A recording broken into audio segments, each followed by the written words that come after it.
अस्सलामुअलैकुम dear friends, PSL के latest news आपको देता चलूँगे। पीएसएल प्लेऑफ मरहले का पहला क्वालिफाइंग मैच हो चुका है इस्लामाबाद यूनाइटेड और कराची किंग्स के दरमियान। इस्लामाबाद विकेट से शिकस्त दे दी। कराची किंग्स ने टॉस जीते हुए पहले बैटिंग का फैसला किया और उन्होंने 4 विकेट के नुकसान पर 154 रन बनाए।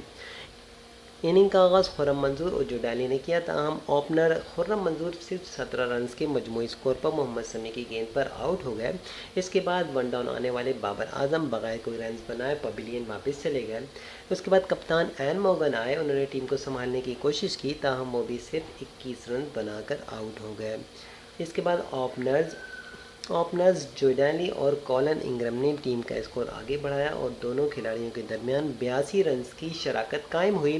जोर्डाली ने निस्फ सेंचुरी मुकम्मल करते हुए 51 रन बनाए और बदकिस्मती से फ़हीम अशरफ की गेंद पर शॉट खेलते हुए उनका अपना पैर विकेट पे लगा और वो हेड विकेट का शिकार हो गए। इस तरीके से कराची किंग्स 154 रन बना पाई 4 विकेट के नुकसान पर। हदफ के ताक़ुब में इस्लामाबाद यूनाइटेड की जानिब से इनिंग का आगाज़ लियो क्रॉन्ची और सबजादा फरहान ने किया। दोनों खिलाड़ियों ने जरहाना अंदाज अपनाया और सिर्फ 4 ओवर्स में ही 69 रन बना डाले। ओपनर लियो क्रॉन्ची ने शानदार खेल का मुजाहरा करते हुए सिर्फ 19 गेंदों पर अब तक खेले गए पीएसएल के तमाम सीज़न की तेज़ तरीन निफ्ट सेंचुरी बना डाली। दोनों ओपनर्स ने सिर्फ 42 गेंदों पर 91 रन की ओपनिंग शराकत कायम की, ताहम साहबजादा फरहान 29 रन बनाकर आउट हो गए।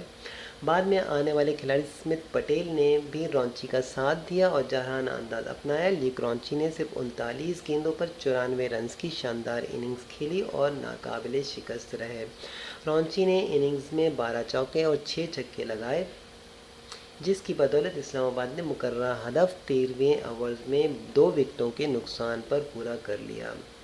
इस तरीके से इस्लामाबाद यूनाइटेड पहुंच चुकी है पीएसएल के फाइनल में और इनका मैच किससे होता है वो आप लोग जान जाएंगे एक दो मैचेस के, बल्कि नेक्स्ट मैच के बाद आप लोग जान जाएंगे। तो इस्लामाबाद यूनाइटेड और किसके दरमियान फ़ाइनल होता है वो भी कराची में 25 मार्च को। तो डियर फ्रेंड्स, आपको आज की वीडियो पसंद आई